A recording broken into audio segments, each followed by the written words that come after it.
उपचुनाव में छत्तीसगढ़ सरकार भाजपा की जीत की स्थिति को देखकर घबराहट और आम जनता के साथ छल कर रही है। नेता प्रतिपक्ष धर्मलाल कौशिक ने पत्रकारों से चर्चा करते हुए कहा, भाजपा खैरागढ़ के उपचुनाव को जीत रही है। खैरागढ़ के उपचुनाव में छत्तीसगढ़ सरकार भाजपा की जीत की स्थिति को देखकर घबराहट और आम जनता के साथ छल कर रही है। नेता प्रतिपक्ष धर्मलाल कौशिक ने पत्रकारों से चर्चा करते हुए कहा, भाजपा खैरागढ़ के उपचुनाव को जीत रही है, जिसे लेकर यहां के मुख्यमंत्री में घबराहट है।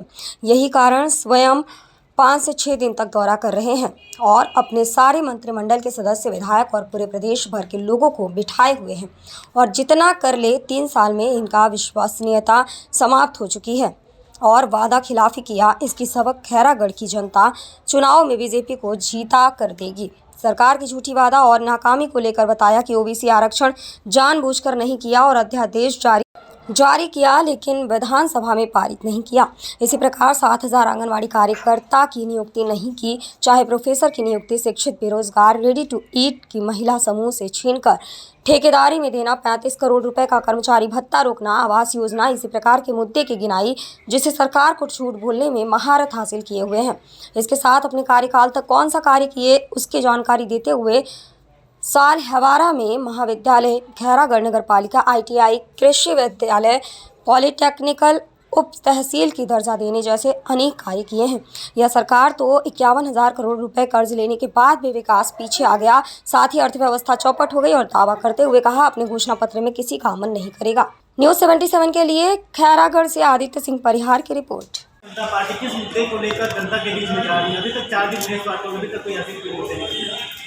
हमने जो विकास किया जनता के सामने में है, मैं आपको बता दूं। हमने सड़क बनवाया, 4 सड़क तो मैं नाम बता देता हूँ, ये फोल्डर मेरे पास है। जितने बात कौन कौन सा सड़क हमने बनवाया, कितने कितने किलोमीटर पे बनवाया, जनता को हम बांट रहे हैं, ये देखिए। उसके बाद में मैंने कहा कि हमने जो तहसील बनवाया, हमने नगर पालिका बनवाया, हमने कृषि महाविद्यालय खोला, हमने पॉलिटेक्निक कॉलेज खोला। ये जो भी यहाँ विकास हुआ है वो सब भाजपा का देन है और उस विकास कार्य को लेकर के हम जा रहे हैं। और मैंने कांग्रेस से इसीलिए पूछा कि 3.25 साल में आपने ऐसा कौन सा काम किया है? आप केवल सपना दिखा रहे हैं, आपने किया नहीं है। मैंने बताया कि आपने 36 घोषणा किया, 3.25 साल में आप आधे में भी नहीं पहुंचे और ये 29 घोषणा किए हैं। जैसा वो 36 घोषणा जो कपोल कल्पित है, वैसे ये भी रहेगा, कोई पूरा करने वाली नहीं है। डॉक्टर नहीं है, प्रिंसिपल नहीं है। 3 साल से हमारे बच्चे लोग इंस्पेक्टर बनने की तैयारी कर रहे हैं, सब इंस्पेक्टर। एक भी परीक्षा ये सरकार आयोजित नहीं कर पाई और दौड़ दौड़ के तैयारी कर करके हमारे बच्चे थक गए। छत्तीसगढ़ में जो बेरोजगारी की दर की बात करते हैं, कितना झूठ बोल सकते हैं, एक उदाहरण आपको दे रहा हूँ। अभी विधानसभा में जब हमने प्रश्न लगाया तो इन्होंने जवाब दिया कि 20,000 लोगों को 3 साल में नौकरी मिली 2018 के साथ, और होल्डिंग सेंटर लगा हुआ है 4,65,000। 2,80,000 राहुल जी को बताते हैं उनके कार्यक्रम में, 5 लाख की बात बिलासपुर में करते हैं जनसभा में। तो ये इनकी विश्वसनीयता है मुख्यमंत्री की। और विधानसभा में कितना आया? 20,000। उसमें 2018 का 4,000 निकाल देंगे तो 16,000। इसलिए 1 नंबर के झूठ बोलने में, असत्य बोलने में ये सरकार महारत हासिल की है और दुष्प्रचार करने में ये सरकार महारत हासिल की है। अब कुछ बिंदुओं के ऊपर मैं ध्यान दिलाना चाहूँगा। हमारे यहाँ के जो कर्मचारी हैं, बाकी को DA का 34% मिल गया, अभी 17% में अटके हुए। लेकिन 17% में जो अटके हुए हैं उसमें भी 3500 करोड़ रुपए जनवरी 2020 से आज तक उनका पेमेंट नहीं किया। 3500 करोड़ रुपए कर्मचारियों का बाकी है महंगाई भत्ता का। दूसरे राज्यों से इनका कहना है कि हमारा ग्रोथ बहुत अच्छा है, हम दूसरे राज्यों से बहुत अच्छा आगे जा रहे हैं। जब दूसरे राज्यों से अच्छा आगे जा रहे हैं तो आप प्रधानमंत्री मैची ग्रांट के पैसा क्यों नहीं दे पा रहे हैं? आपका प्रधानमंत्री आवास योजना 13 लाख गरीबों का मकान नहीं बना, तो उसके लिए कोई दोषी है तो भूपेश बघेल की सरकार दोषी है कि जिसके कारण गरीबों का आवास नहीं बना। हमारे केंद्रीय मंत्री यहाँ पर जल मिशन का समीक्षा करने आए थे। पूरे हिंदुस्तान में 30वें नंबर पर है जल मिशन में, केंद्र के द्वारा राशि दी जा रही है, लेकिन उसके बाद भी ये सरकार मैचिंग ग्रांट की राशि देने में असफल है। आज हम देखेंगे इस सरकार की बहुत सारी बातें, और बहुत सारी बातों में मैं आपसे चर्चा करना चाहूँगा। करते हैं कि हमने 2500 रुपये की घोषणा किया। 2500 रुपये की घोषणा करने के बाद में ये जो सरकार के द्वारा जो राशि दी जानी है किसानों को, और जो भुगतान चौथे किस्त का किया गया, उस भुगतान में टोटल राशि जो छत्तीसगढ़ के किसानों को दी जानी थी 57 करोड़ 5,765 करोड़ 39,51,524, और इनके द्वारा जो भुगतान किया गया तो इन्होंने कुल मिलाकर के 237 करोड़ की राशि जो छत्तीसगढ़ के किसानों को इन्होंने काटने का काम किया। कल मैं अनेक किसानों से बातचीत किया यहाँ पर, किसी ने कहा मेरा 35,000 कमाया है, बड़े किसान उन्होंने कहा कि मेरा 1 लाख कमाया है। तो ये झूठ बोलने वाली सरकार, जब 2500 रुपये की राशि का भुगतान करना है तो 2500 को 4 किस्त में भी देना था।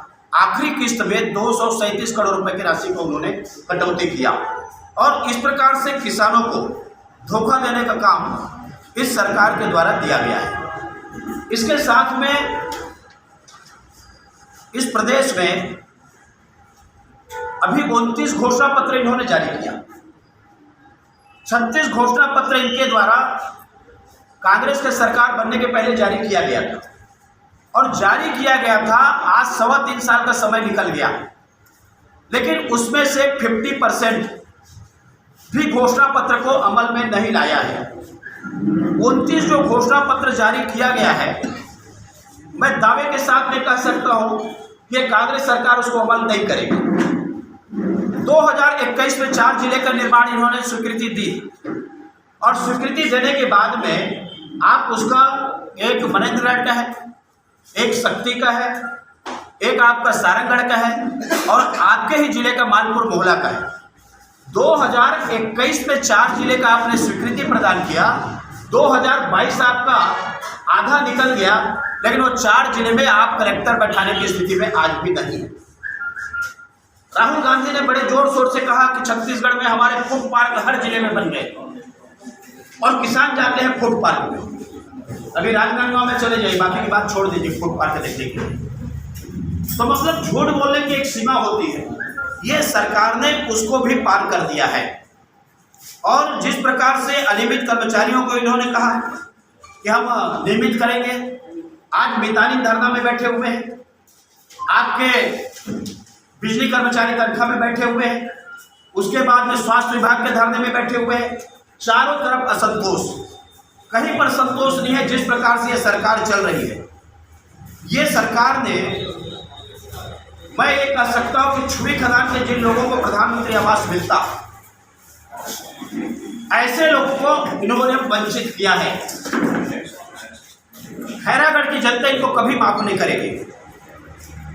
रेडी टू ईट महिला स्व सहायता समूह चला रही थी, लगभग 1000 करोड़ की योजना है।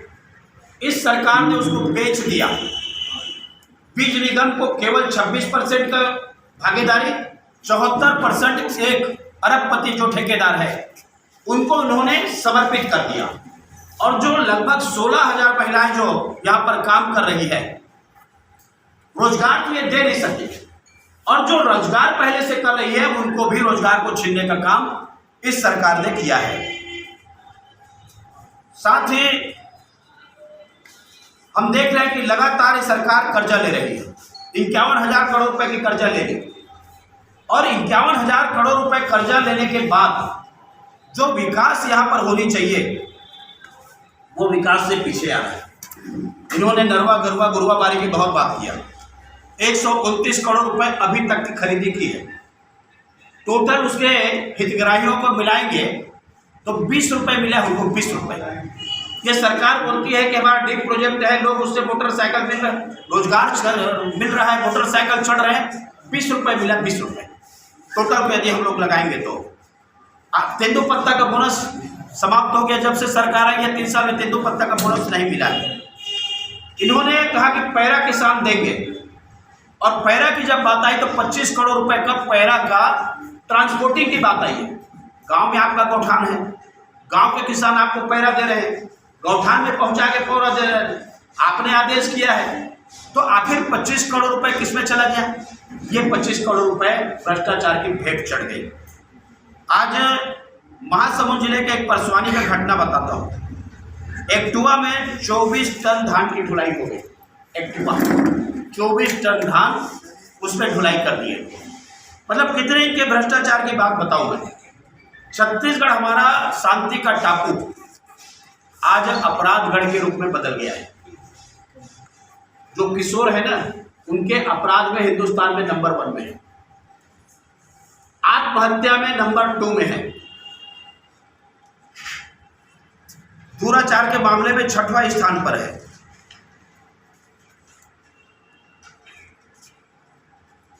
और इस प्रकार से देखेंगे 570 किसान लगभग यहां आत्महत्या कर लिए। मतलब हर एक दिन के आड़ में किसान का एक आत्महत्या। यदि आप किसानों की सरकार है तो किसान आत्महत्या क्यों कर रही है? अभी आप लोगों ने देखा होगा कि बीज जो विधानसभा में अनेक घोटाले इनके आए, बीज निगम में। मैं आपके माध्यम से कांग्रेसियों से पूछना चाहता हूं कि राज्य स्तर में जो पहचान होती है, खैरागढ़ में 5 काम बता दे कि कौन सा काम इन्होंने किया है, और मेरे को बोलोगे तो मैं बता दूंगा आपको कि यहाँ पर हमने तहसील कहाँ को बनाया है, हमने नगर पालिका खैरागढ़ को बनाया है, हमने कृषि महाविद्यालय खोला है, हमने सालेवाड़ा महाविद्यालय खोला है, हमने उप तहसील बनाया है। अनेक बातें मैं गंडे से लेकर के यहाँ मैं बता सकता हूँ। लेकिन 3.25 साल में ऐसा करिश्माई सरकार ने क्या किया? देवव्रत के प्रति जी बोलते हैं कि मैं उनका स्टेचू लगा दूंगा। आखिर मैं पूछना चाहता हूं कि देवव्रत जी को कांग्रेस से टिकट क्यों नहीं मिली? आपने सम्मान कितना किया देवव्रत जी का? कांग्रेस छोड़ करके उनको दूसरे पार्टी में क्यों जाना पड़ा? जब वो मिलने के लिए गए तो मुख्यमंत्री घर के बाहर कितने घंटा बैठा के रखे? तो आज उनके सम्मान की बात करते हैं, उनके सपने की बात करते हैं, और यदि सपना पूरा करना था तो उनके परिवार को टिकट क्यों नहीं दिया? ये अनेक ऐसे प्रश्न हैं। आज के इस अवसर पर पूरे क्षेत्र में जानकारी लेने और दौरा करने के बाद में इस निष्कर्ष पर पहुंचे हैं कि इस उपचुनाव में जनता ने मन बना लिया है।